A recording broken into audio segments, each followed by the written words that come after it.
The Money Café is proudly brought to you by Intelligent Investor, Australia's home of value investing. For a limited time, you can get Alan Kohler's weekend brief, in-depth economic analysis, CEO interviews, the latest market insights, a limited edition Money Café cap and more for just $297. Find out more at moneycafe.com.au.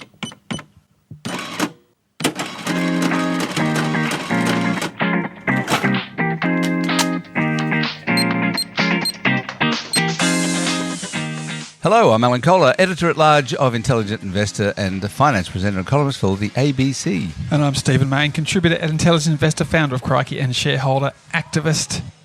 And we are the Money Café. And some synchronicity. We're in the cafe and...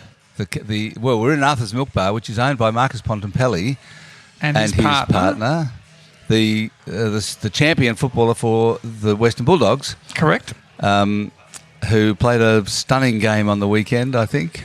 So he's both cafe owner and the best footballer in the league, He is a gun, absolute gun. And Arthur's Milk Bar is beautiful. It's not too busy this morning because it's in queue and it's school holidays. So right. I think it's servicing all the private schools in the area. But this is my sixth different cafe over the journey, Alan, of doing Money Cafes with you. I suspect you must be close to double figures. Probably, yeah. Over your many hundreds of cafe podcasts. I was in a few cafes before you came along, Stephen. Yes. That is true.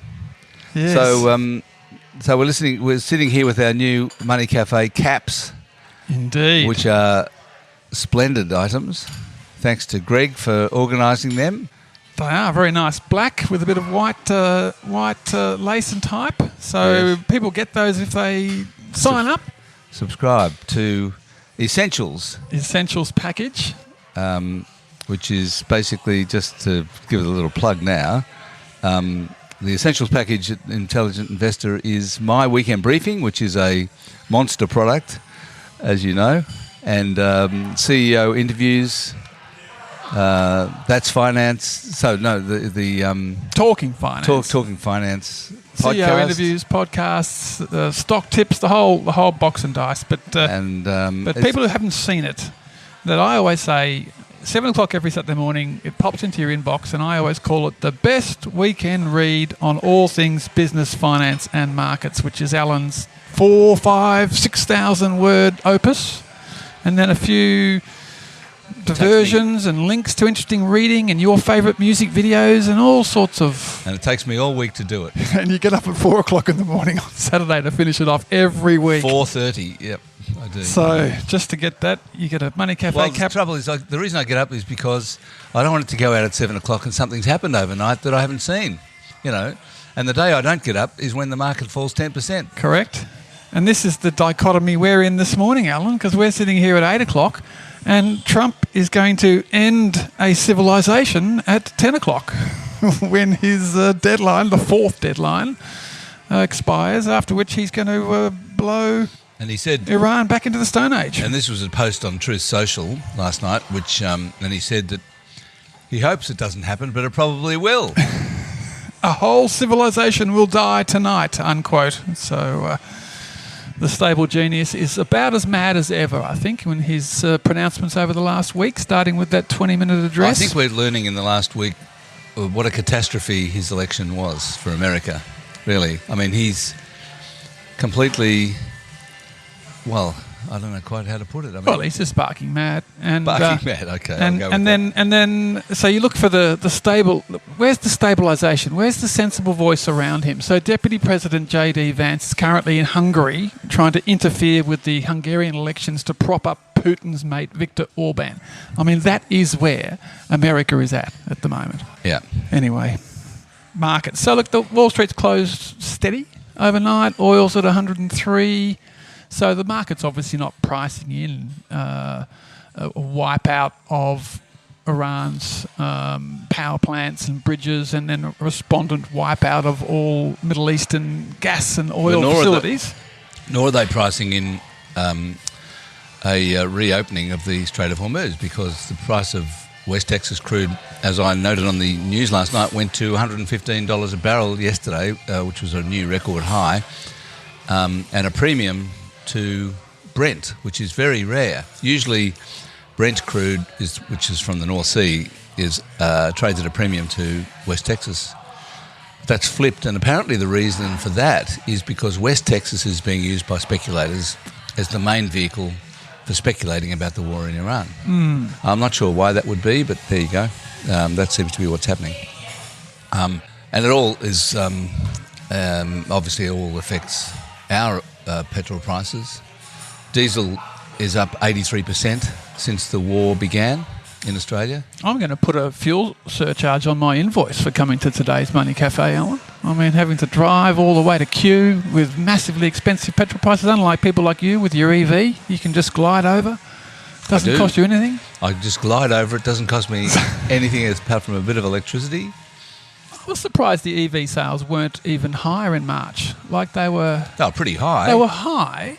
But I was thinking that we're going to see EV become a majority of sales in 1 month this year. At some point, it's going to reach that tipping point. So I thought it was going to be a lot higher. They obviously haven't sold out.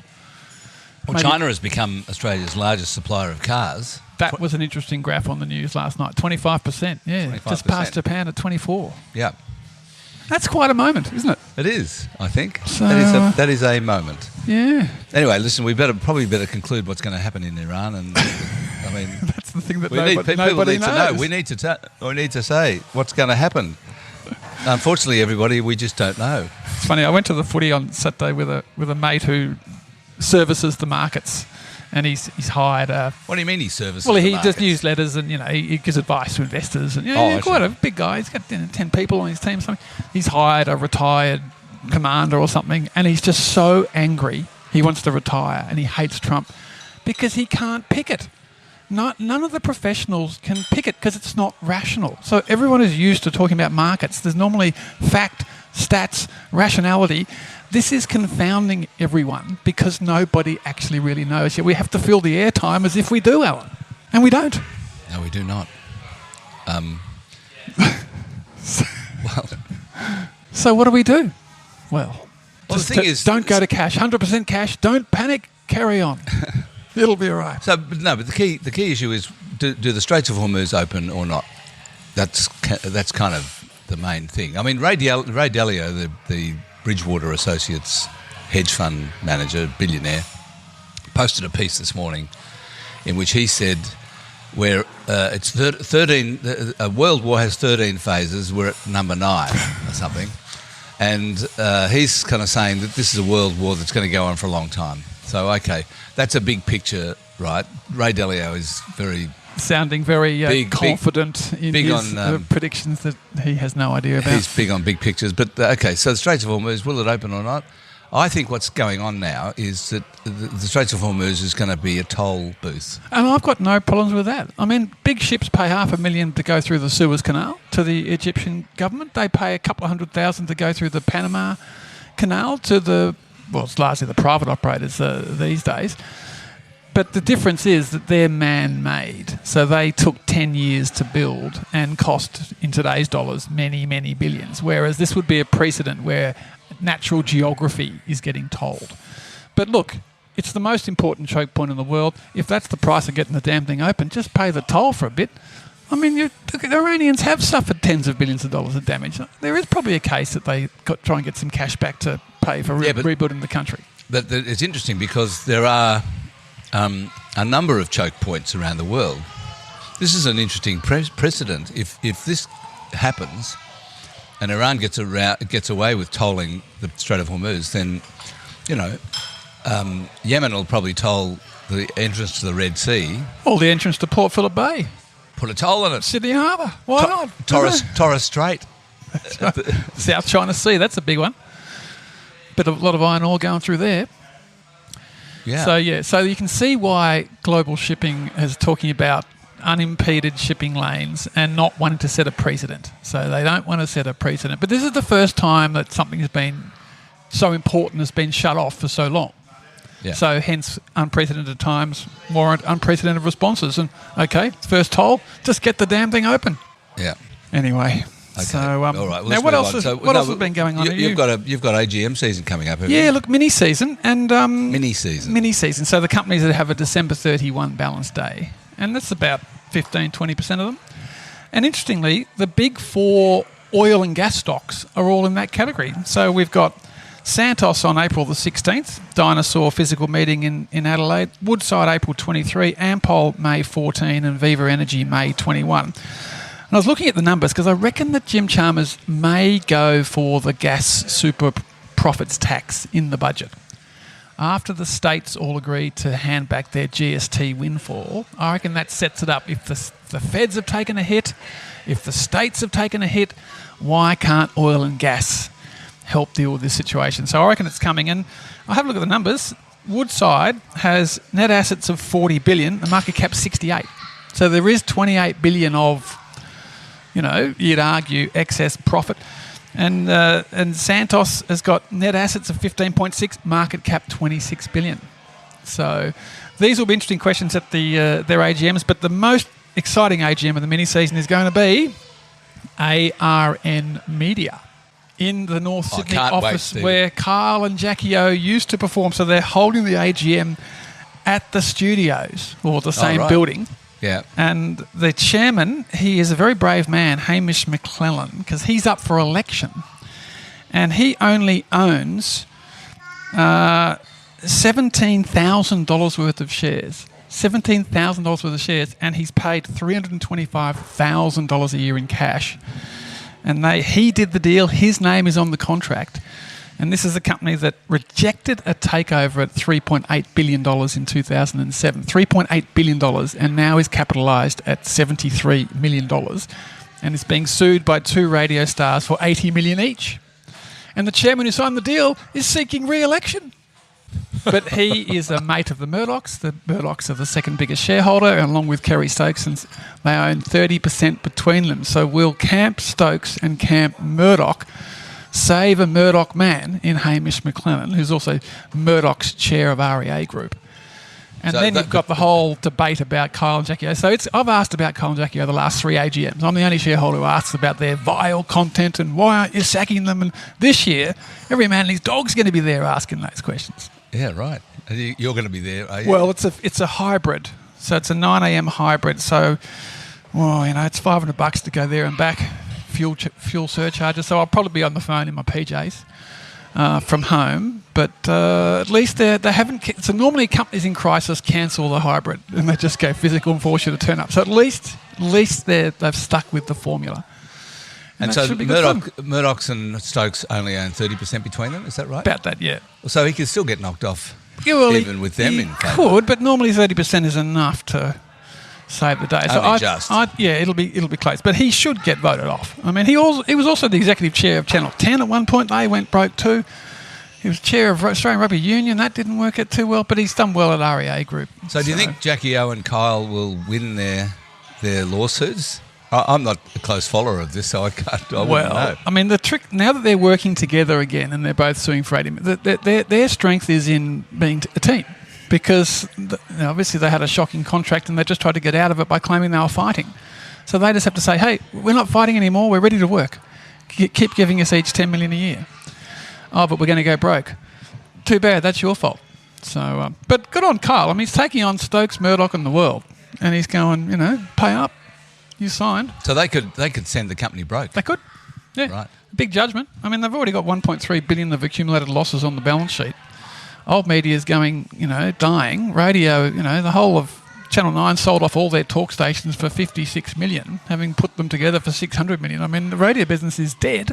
How much killed by Spotify and podcasts and everything else. How much could they pull out of the company before it goes under, do you reckon? I mean, obviously not 160 million. No, but certainly the litigation has led to the share price crashing more. It was 23 cents. It was up around $1 when that contract was signed. And they got partly paid in stock. So Kyle and Jackie O are losing. Oh, right. Because they're on an equity deal as well. Yeah, but that'll be good fun, that AGM coming up on May the 7th. So if anyone's available, 9 a.m. May the 7th at the North Sydney headquarters. Don't miss it. It will be one for the ages. Now, we've got so many questions, Al. I reckon we should... We've got so many questions. Let's move on to questions, all right? And before we do that, let's have a quick word from our sponsor.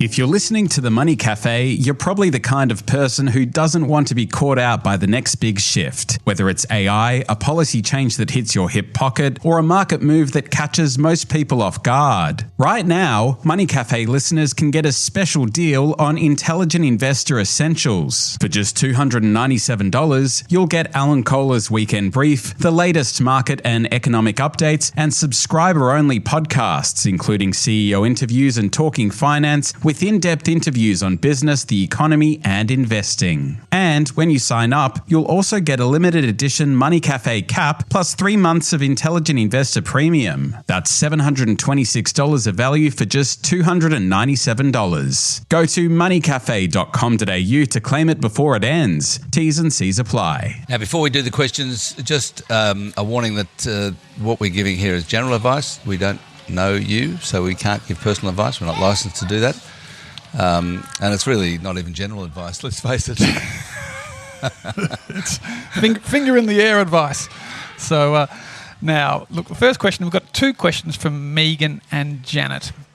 And Alan has caused a firestorm with his piece on the ABC last week calling for the nationalisation of childcare. So Megan says, Alan, I love your idea of nationalising childcare. It would help address the needs of 1 in 4 Australians who live in a childcare desert and allow for nationwide leave portability for childcare staff as additional benefits. Have you had any interest in your idea from the federal government, opposition or crossbench? And Janet says, I support your idea, Alan, and I've felt so since I was a maternal and child health care nurse in Western Australia in 1966.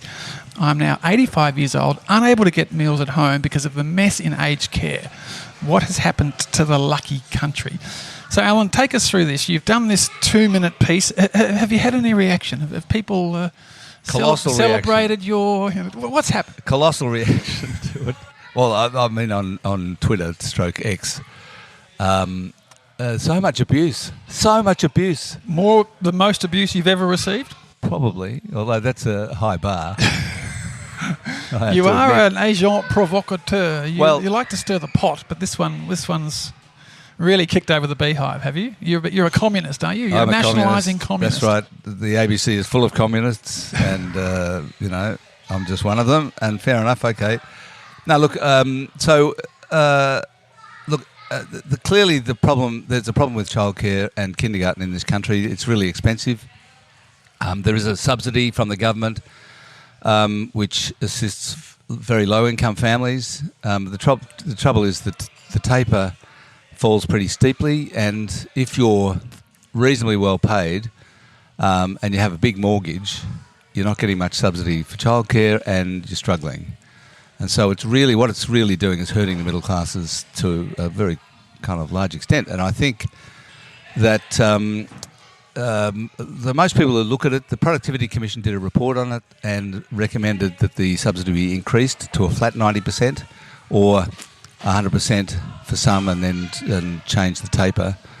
But the problem with all that is that this is a private industry. 70% are for profit. 70% of the operators are for profit. So what GA you're doing, Education has their AGM in 4 weeks as well. They're the biggest listed one. There you go. Well, so you're subsidising the shareholders of private companies, and I don't think that's a great idea. So that's what led me to say, well, look, really what should happen is the government should take it over. I mean, another way to look at it is that the provision of private education, the provision of public education should extend to kids under 5. At the moment, as soon as your kid turns 5, you stop paying for kindergarten and you can send your child to a state school, and it's free. I mean, and the other thing, what I didn't have time in that piece to talk about is that if you're working full time, even when your kid goes to school, you still got to pay because the kid comes out at the school comes out at 3 o'clock, and if you're working, you're not getting home at 3 o'clock. So your kid's going into after school care, and that's really expensive. And probably they're often run by for-profit companies like Camp Australia. Well, they are by private equity. That's right. And so the first, and also in the morning, usually you can't. You've got to go earlier to work than 8:30 or something when the kid goes to school. So you've got in the morning and in the afternoon, you've got you've got a private provider that charges a lot. So even people who've got their kids at school are paying out a fair bit of money too. So I think the whole system needs to be looked at. It would be better, in my view, that if the government took it over and turned it into a sort of a state education system. But I don't want to give anyone the impression that I think it's going to happen. Of course, it won't happen. But what I was trying to do is draw attention to it, which I succeeded in doing. You certainly did, Alan. And it is interesting that the government doesn't provide funding for for-profit schools.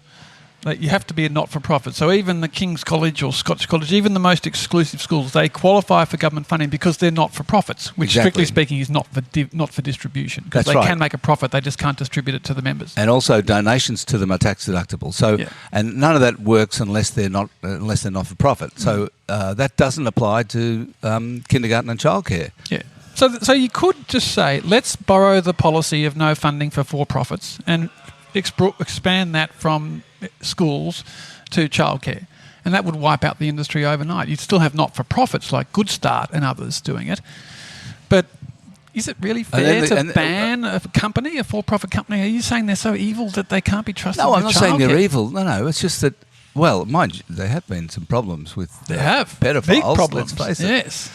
But putting that to one side, I mean, they could pass a law saying only not-for-profits get subsidies, then the whole industry goes broke, and the government could pick up the industry from the liquidators. How good would that be?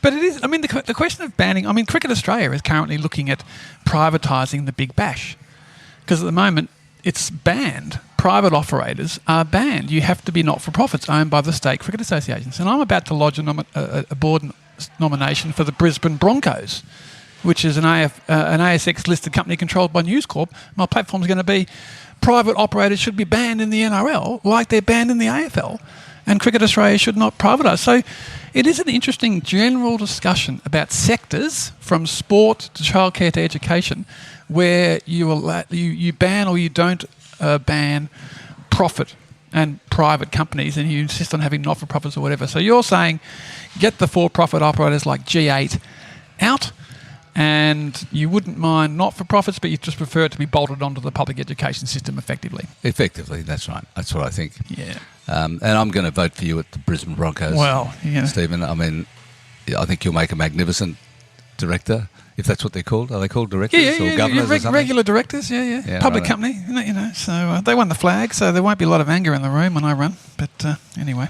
Brad says, the last episode featured someone who was spooked about the current market and had considered selling the investments in their SMSF despite being early 40s.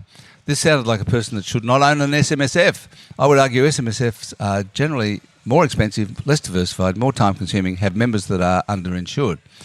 The person that benefits most from an SMSF is generally the accountant. What are your thoughts on SMSFs, and should the rules be tighter for those who can start manage them? Yeah, look, you're right, of course, Brad. The main winners from SMSFs are accountants, that's for sure. But look, a lot of people feel better running it themselves. And okay, I think as long as they understand what they're doing and that it might be costing them more than it would otherwise cost them, I think, what the hell, go for it. They do tend to be more conservatively managed, like they got a higher allocation to cash, and they do, obviously a lot more concentrated investments, like your big investment property or whatever. But I mean, I'm still with two super funds. My SMSF two industry funds. My SMS is largely cash at the moment because I'm terrified of what's going on. So we're only giving general advice, but if people want to follow the Kohler model, go to cash. No, I'm the SMFs to cash. I'm the world's worst investor, so don't. I'm pretty bad too, Alan. Don't worry. All right, Trudy says, I'm feeling like a cog in the inflation machine lately. On the show, you've discussed how the RBA aims for 2 to 3% inflation to keep us motivated. But here's the paradox. When I try to lift my productivity by taking on a second income or contract, the tax on that additional income feels like a disincentive. So doesn't heavy taxation on second incomes actually discourage the productivity we need to maintain the economy's momentum? Well, I guess this is just the age-old argument about incentive, isn't it? That the more you earn, the more tax you pay. So people do have a disincentive to work more. I mean, the top tax rate kicks in at 190,000, which is, as one of our questioners says, only 4.4% of people are earning more than 190,000. So it is quite high. But the top tax rate is 45% plus the Medicare levy. And that's, in world terms, that's and very when I high. was, well, yes, but when I was born back in 1952, the top marginal tax rate was 75%. Yeah, but that's post-World War II, when governments all over the world were nationalising everything and taxing the producers out of everything for the war effort. And they just came down that's right. across the world. In Hong Kong, it's 15%. No, I'm just pointing out that 75%, that is disincentive. Yes. Right? In fact, I think, is. Wasn't there a time in the UK when it was more than 90%? 90%, yeah, more than 90%. Yeah, that's right. So, But look, I was thinking about this, that with inflation bursting, fuel prices going up, this is forcing people to take on extra shifts, to meet the higher cost of fuel and that sort of stuff. And this is forcing people into higher tax brackets. So it is the old bracket creep argument. And bracket creep is killing people because it's so brutal and they've given nothing back on bracket, or not enough back on bracket creep. Jim Chalmers, your mate from your recent podcast, is he going to give us a tax cut? Is he going to hand back some bracket creep in this coming budget? Oh, I don't know. Who knows? Tom says, love the podcast. It's rare to get quality opinions this consistently. Yep, nothing but quality opinions here, Tom. That's right. Gee whiz. Go to cash. I'm an Australian in London, says Tom, recently made redundant as my company restructured around AI. Ironically, I used AI daily and the capability shift in just 2 years has been staggering. Everyone says reskill, but into what? These tools already operate at PhD levels across most fields. My worry is this hitting Australia, where people are leveraged 9 or 10 times their income on a mortgage. If redundancies accelerate and re-employment slows, is there a systemic risk in housing that nobody is pricing in?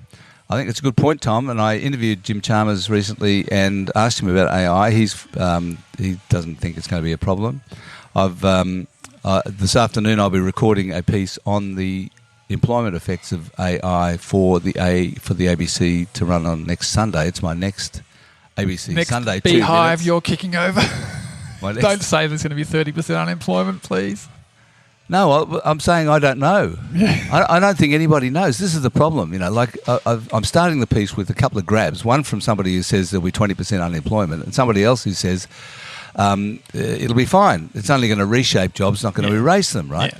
So then I quote a Goldman Sachs study on what's been going on so far, right? And the answer is not much. Like it's 0.1% employment effect. So Tom is one of a very few people who are being made redundant by AI. But then there was a big study published by 15 academics at 8 Northern American universities, US and Canada. And they've done a survey of hundreds of economists, AI experts, general public, a whole lot of people about what they think is going to be coming from AI as a result of AI. And the median forecast, I'm just trying to remember now, the median forecast was for rapid progress of AI, 4% GDP growth, and a reduction in workforce participation in the US. They haven't called it unemployment, they've called it participation because people just drop out of the workforce, right? A reduction of 10 million people dropping out of the workforce, which is, I think it's about 9% reduction in participation. And if that translated to Australia, that would be 1 million people over a couple of decades. Now, again, I mean, these are all. So this is a survey of everybody's predictions, and they don't know. Nobody knows. Well, as you know, Alan, I'm more in the it'll be Y2K, as in the doomsdayers will be proven wrong. It won't be the disaster that people predicted with Y2K. But one fact I can give you on AI is Anthropic released their latest monthly revenues overnight. And at the end of December, they said they were running at annualised revenue of $9 billion a year. And now at the end of March, they're running at annualised revenue of $30 billion a year. So in the space of 3 months, so they are growing like topsy exponentially. And I'd like to point to the upside of that. There are a lot of companies, entrepreneurs, startup, who are paying Claude, because Claude is primarily at the enterprise level, to help them with their startups and their businesses and making them more efficient. So the take-up of AI products is enormous, as those exponentially rising Anthropic revenues show, and it is going to list in the next year or two probably with a market cap of north of $1 trillion. SpaceX will probably be north of $1 trillion, and OpenAI will probably be north of $1 trillion. So 3 new floats, all starting with a market cap of more than $1 trillion, if you believe the pundits at the moment. So that's real value. I'll leave SpaceX to one side. That's real value. So the impact is going to be huge because they've got to get a return from somewhere. So that's right. It's going to be massive. It's going to be massive. And I think what Tom's experience points to, is that what AI is doing is both improving productivity and replacing human beings. So I think it's both. You can't say it's not one or the other. It's definitely both. Absolutely. It's definitely both, right? Yeah. And so then the only question is, well, what happens to the people who it replaces? Will they be able to get another job, as a lot of people are confident they will, or will they not? I mean, Tom's saying, well, what am I going to do? Reskilled into what? Anyway. Now, Todd says, love the show, with the impending capital gains tax discount reduction and no certainty of exempting existing shareholders from the change, i.e. grandfathering, do you think it makes sense to pin your ears back now and buy more shares in case existing shares are grandfathered? Also, do you think it makes sense to sell some shares now where you're sitting on healthy capital gains? So this is another one where we're getting into the fraud area of giving advice and guessing what's going to be in the budget. So not do it. But I would say governments generally respect the concept of not doing something retrospective. So if you did have a massive capital gain on your CSL shares now, and you just because you bought them for 77 cents and you decided to sell them now, I think you can be reasonably confident that you'll be getting the full capital gains tax discount on those sales now. They won't reach into the past. So that's tentatively saying maybe you might want to sell a couple of things now if you're nervous. But as for pinning back and buying now, I mean, it's just guesswork. But, I mean, what's your best guess, and is there anything to say to investors about how to play it? I think you're right that it probably will be, if there is a reduction in the discount from, I think the consensus seems to be from 50 to 33%. If that does happen, it'll be grandfathered. That means that the capital gain up until the date of the budget will be at 50% discount, and a capital gain after the date of the budget will be a 33%. So if CSL shares double after May 8, you'll have 2 different calculations. That's right. Yeah. So I think it's a bit of extra work for the accountants. Absolutely. Quite a lot of extra work. Absolutely. But I do think that you don't need to sell now if you believe it's grandfathered, which I think it will be. You don't really have to sell now because your gain up until the date of the budget will be at 50% discount. That's what grandfathering means. Gee whiz. So if the market's up or down on budget day will be a factor in terms of where everyone's level gets set. Sure. It's like when the Victorian government introduced rate capping for councils. It didn't take into any account which councils had been jacking up the rates by 20% a year and which hadn't. Everyone just got frozen in time at that particular year. And given what's going on in Iran, it's not out of the question that there's a fair decline in the market between now and the budget. I mean... So you don't think it'll be something a bit less complicated, like as of June 30, the system changes, and so therefore... Oh, it could be. Yeah, sure. Anyway, it's hard to predict. Now, you can do barbecue area's question. Barbecue area. My question relates to the Albanese government's response to our fuel crisis and their lack of response to our long-standing inflation crisis. How can the government immediately cut fuel excise and heavy hauler duties to ease inflation supply chain issues in our current crisis? Yet when it comes to inflation, they leave it to the RBA to raise rates, whilst they, the governments, raise spending, which adds to inflationary pressures. Surely the government could have played a better part from 2022 to 25, and if so, what should they have done? Okay, well, look, I think what you need to remember is the government is basically populated by politicians. Very profound, Alan. Very profound. What politicians are motivated by is staying in office, right? That's it. Hang on a minute. Jim Chalmers delivered 2 surpluses. I'm actually going to defend the government here and say that they did their share of the work to fight inflation by contracting the economy by running a couple of years of surpluses. So it wasn't that fair enough. And then, No, and then in terms of fighting inflation, all the energy subsidies were an attempt by state and federal governments to subsidise energy prices to get inflation down. I mean, do you think there's a case that governments haven't done enough to fight inflation? Oh, yeah, of course. What could or should they have done? Look, the thing, as I'm saying, the politicians want to relieve the cost of living crisis, right? Yeah. Inflation's up, prices are up, everyone's struggling, and the government wants to say, okay, we're going to give you money, we're going to cut the electricity prices or do whatever, and that makes them popular. But it goes directly against what the RBA is trying to do, which is to slow the economy down, obviously. I would say that I'm amazed there's this much criticism about state and federal governments easing the pain of a shock. Like, this has been a shock, and all they've done is ease the shock by 20-30%. They haven't cut the price back to $1.50 a litre like it was, and everyone's going, "Oh, you're irresponsible." This price increase was hurting people massively, and they've just provided some relief. It's like giving unemployment benefits to someone who loses their job. Surely it's the right decision. Yeah, people are bagging the government, saying it's reckless. I kind of agree with you, except to say that really what that means is there'll be more rate hikes. So Lucy Ellis at Westpac is the outlier of the predictors among economists. She was the chief economist effectively at the Reserve Bank. She says there'll be 3 rate hikes this year. 3 more. 3 more for 5 in total. 5 in total, right? Wow.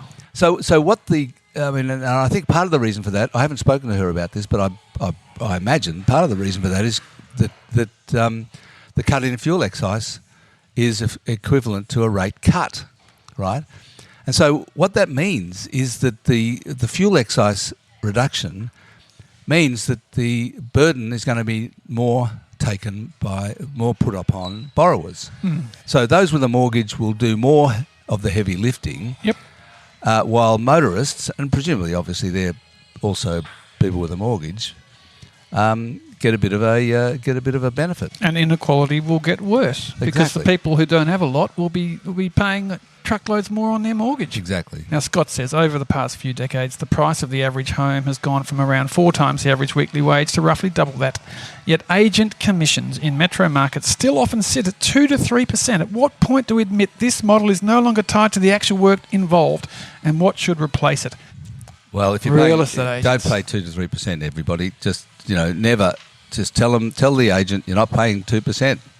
I'll give you 1%. But it's a bit of an industry cartel, isn't it? I mean, try hire an agent on an hourly rate, Alan. You can pay barristers $8,000 a day. You can't pay an agent per hour or day. No, I'm not suggesting that. I'm just saying that if you stare the agent in the eye and say, "I'm only giving you 1%," they'll go, "Okay, that's fine," or even 1.5%. I mean, crikey, that's a fair bit. Yeah. I mean, I do think that if anyone is charging 2 to 3%, it's an absolute rip-off. And there's a lot of people getting rich on the property trough. The realestate.com, even though its share price has crashed from $265 to $158, they're still worth $20 billion. And they're basically getting paid by agents and by property transactors. Yeah. And then you got the stamp duties, land. I mean, everyone is supping at this trough massively. Yeah. And I agree, agents. I mean, I wouldn't be opposed to governments coming in and regulating, saying you can't charge more than 1%. Sure. I mean, 1% is a lot on a median house of 800,000. It's still $8,000. Yeah. And a lot of people are now getting vendors advocates as well as the agents. On percentage commissions. Yes. It's like fund managers. Fund managers still getting paid, 150 basis points or 1.5% a year. That is ridiculous. Yeah. Do you want to do the ARN Oh, question? we've already done that, I think. So maybe... Sarah says, I do enjoy listening to your podcast and Alan's segments on the ABC. I was wondering, do you have any good news to report? Everything is so grim lately. I really just want to go hide under a rock. Thanks, Sarah. What about Artemis? We've seen the dark side of the moon.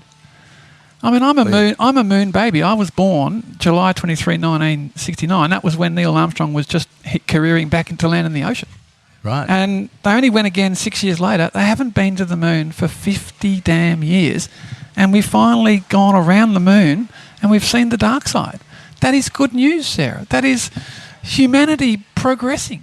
And Let's I don't be excited. understand. Celebrate the good news. I cannot understand why Pink Floyd wasn't playing as they did it. Maybe they didn't give the licensing approval. Copyright issues. Could be. We certainly know good news for our footy Well, teams. Essendon and Richmond are both on the bottom without a win, so we can't talk about good news there. But I think the moon landing's the best news going around. Or the moon navigation around the dark side. I guess so. All right. I guess so. Now, Xavier's tuning in from South Korea. Regarding the David Pocock's proposed gas tax, do you expect that there will also be changes to provide a 25% cash refund for unsuccessful exploration drilling, i.e. dry holes? If the federal government wants to take the profit from resources, it also has to take some of the exploration risk. And he goes on to talk about how Norway does it. So this goes back to David, are they going to do a gas tax grab? I think it's possible. But do we need... I think it's too early to get into the drill, baby, drill. The Strait of Hormuz is closed forever. We've got to dig up the greatest... The Great Australian Bight, we've got to open up new areas for exploration because we've got to fill the gap from the Middle East. That could happen if everything gets blown up, but as of now, don't think we need to particularly change the incentives on exploration, do we? I wouldn't have thought so. I mean, look, I do think that big picture, one of the reasons we pay so much for childcare and kindergarten and pay so much for tertiary education is that we don't tax our resources enough.